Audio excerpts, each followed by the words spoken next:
So, yesterday I discovered that my Peter Henderson chanter, which I tried, can do the accidental notes like C natural, F natural, whatever, and I really like that. Now the problem is it's very, very hard to do a burl movement with the Peter Henderson chanter. And if you're not a piper, a burl is pretty much like a trill on the low A note. You create it by sliding your pinky down the hole and either back up, or some people go to the right, so like down to the right. My first burl was sweep down, sweep up. But then my teacher, Drew Duncan, in college wanted me to do, they call it the tap drag or tap curl, tap pull. It has a bunch of different names. Tap the hole and then flick your finger, like bend it to the right. And I did that every day, and it just never came to me. It just never came up to speed, like never. Like I could never get it fast enough. And I feel like since everybody else is doing it really fast, I need to do it really fast. So one of my friends, Ben Elliott, or Belliot as we love to call him, he recommended like a combination of the two. So a sweep down and then you flick to the right. And I found that really easy to do on my Naill chanter, which is the one I've been playing forever. But the problem is the Naill chanter cannot do the accidentals. So I I guess I'm gonna have to relearn the burl technique with the Peter Henderson chanter, which can do the accidentals. On a similar level, it kind of reminds me of the fact that Haley, one of my amazing friends, Haley, I kept telling her that you won't have a proper vocal vibrato until you get a trill down correctly, because the voice scientist / opera singer Joyce DiDonato claims that those who cannot trill are very likely not to have a good vibrato, like a good vocal vibrato. And that explains why there are very few good opera singers in the world, because a lot of them just learn to sing opera and they just dive right in hoping to, become famous. And unfortunately, that's what happened to Domrau, who is the German opera singer with an awful wobble vibrato. It just, I don't like it. Anyway, so, excuse me. So I thought, okay, maybe while Haley is learning the trill technique, or the run, or the roulades technique, which is the scales that the best opera singer known for this was Christina Deutekom. Maybe if Haley keeps practicing her trills and her roulades, the scales, maybe that will give me incentive to relearn the burl to play it on my Peter Henderson chanter. And so I was talking to Haley, and I was telling this to Haley. I haven't heard back from her yet, but we'll see what Haley thinks of it.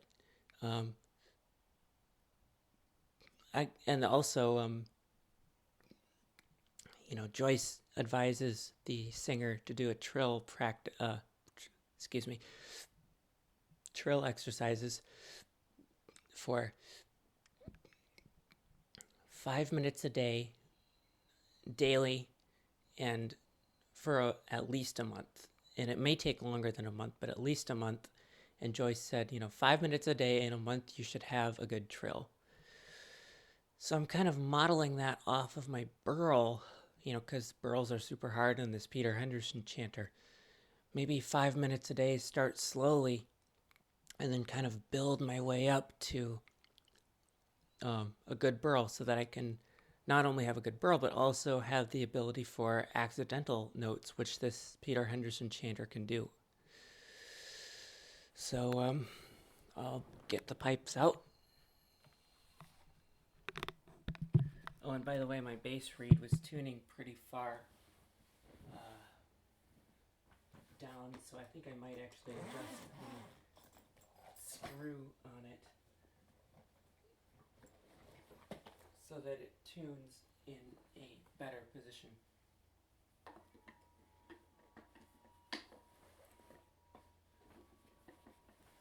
And I keep the screw screwdrivers in a box with another set of drone reeds.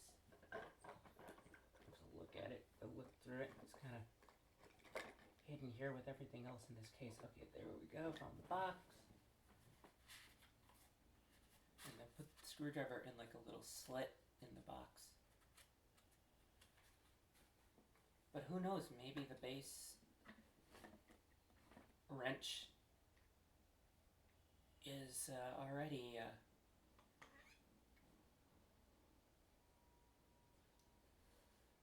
screwed all the way in, so let's just give it a quick check.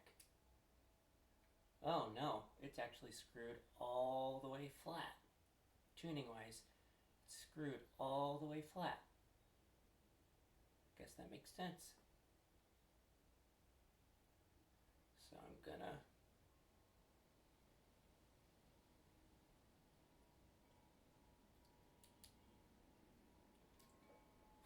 pull it out just a little bit. Maybe I wouldn't be able to estimate how many turns I pulled it, but hopefully it will sound better.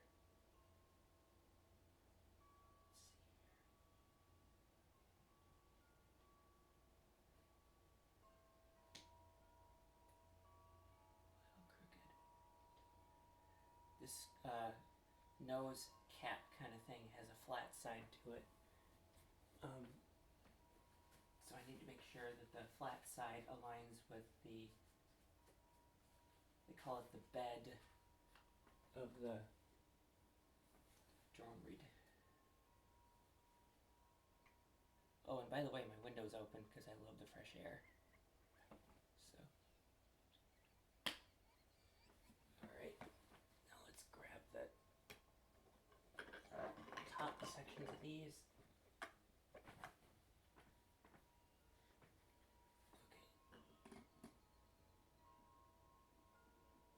Base on first. You know what I think I'll do? I think I'll put some slippery substance over the hemping on the two tenors to help them slide a little bit easier. Because precise tuning is king.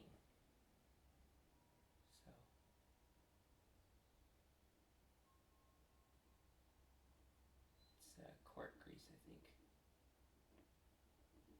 So I'm just rubbing it across the hemp here. Now for the other tenor.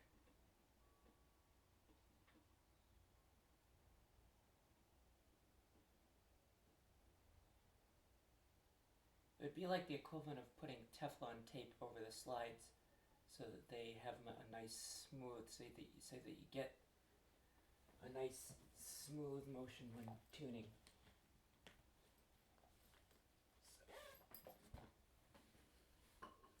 The bass is already on, so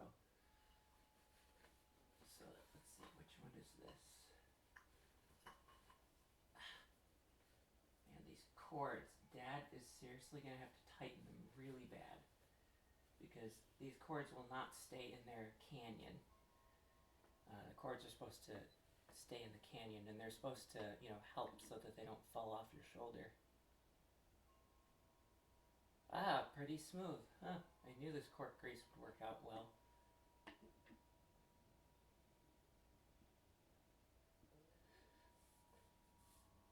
Tommy, quit making those weird noises.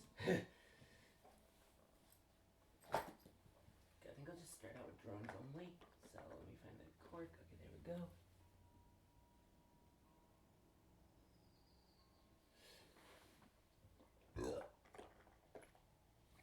I hate burping.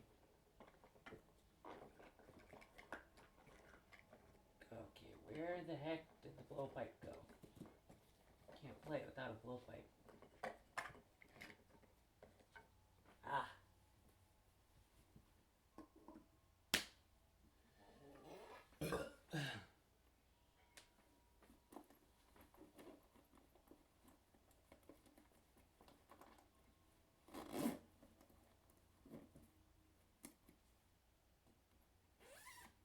See if the reed sounds any different.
show you what I'm talking about by the accidentals here. So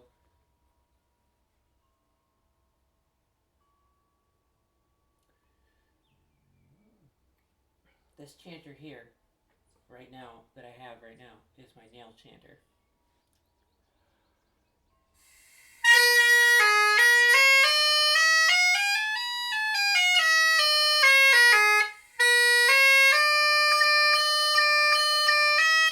Supposed to be a C natural there. Now, for those of you with perfect pitch, I know you're going to get confused because when I say C, I'm talking about, you know, if the low A were in the key of B flat. So,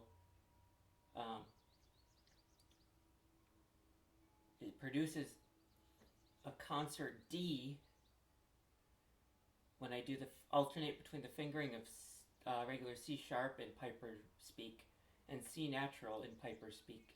It stays on C sharp in Piper speak. So on the piano, it would stay on the note D.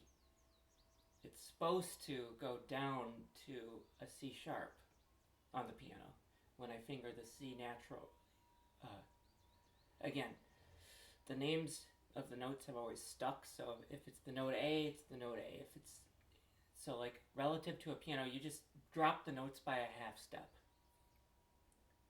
And that's, you got the names of the, then you got the names of the bagpipe notes.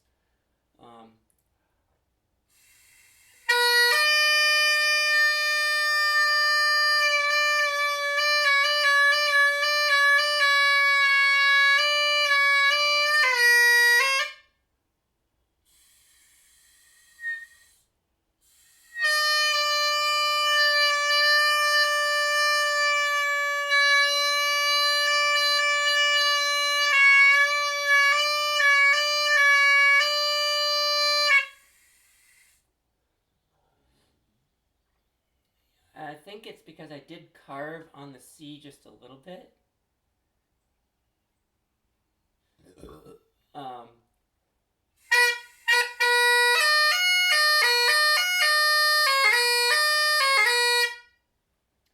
I bet if I put a piece of tape over the C sharp, and a little piece of tape at that,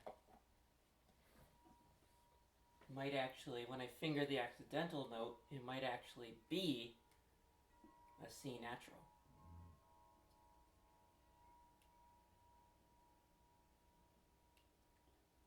Because that is my goal.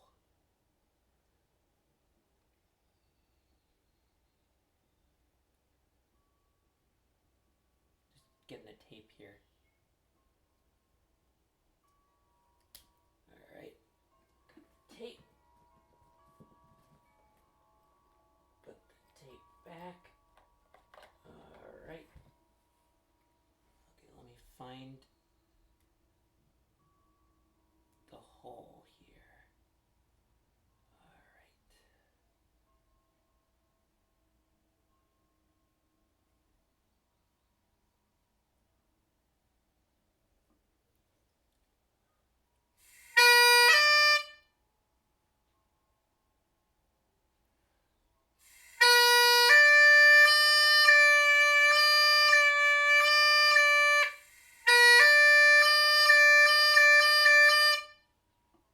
See, it's not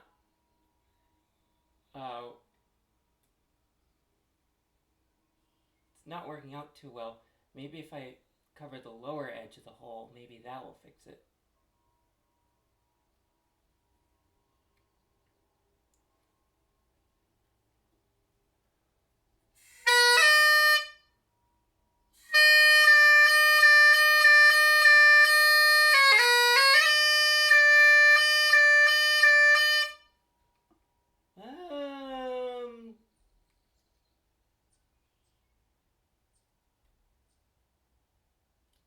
I'll move the tape a little bit higher.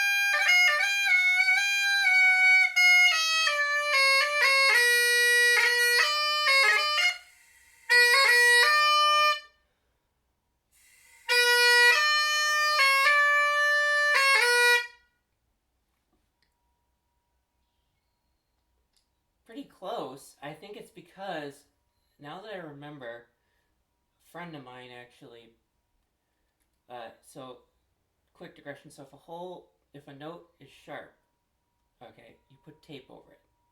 If a note is flat, you would actually go in with a knife and cut away at the edge of the hole, or the safer alternative, you just sand the upper ridge of the hole, which moves the hole closer to the reed, because, the top end of the hole, relative to the rest of the hole, is moved upward on the chanter. So a friend of mine,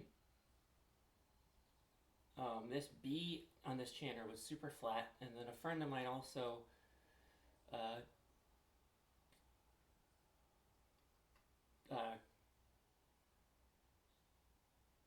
cut away at the C sharp hole. So I think that might be the reason why my Naill chanter can't do the accidentals like it used to.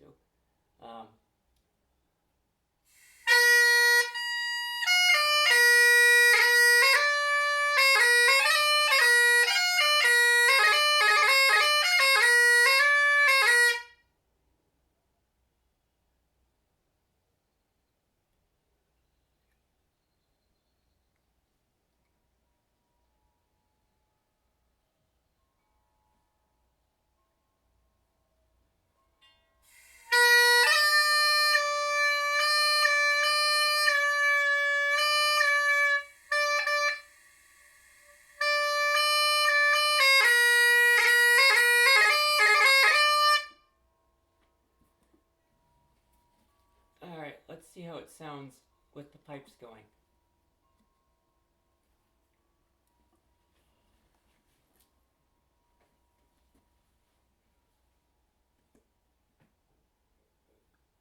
Rotating the chanter, because the chanter is always in the wrong angle, so you have to make sure it's in the right angle for comfort and fingering.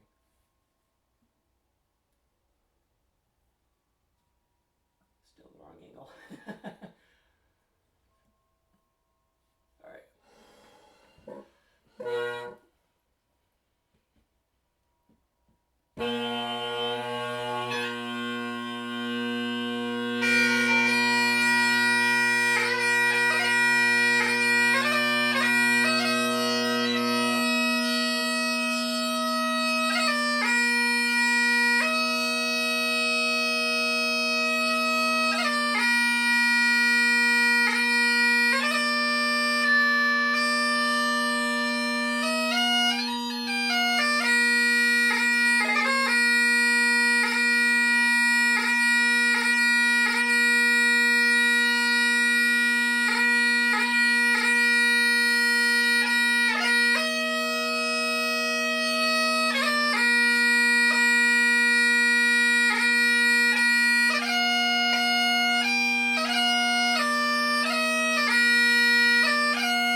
That's the Naill chanter right there. My C sharp is really flat, so I think I'm actually going to remove that tape. What?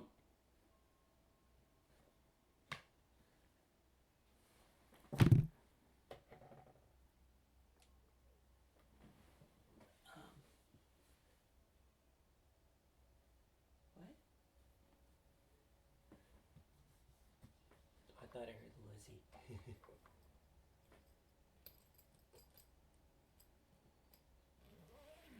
I'm going to look for the Peter Henderson chanter now, and I'll swap that in and show you what it can do. So I'm taking the reed out of the Naill chanter, set the Naill chanter down,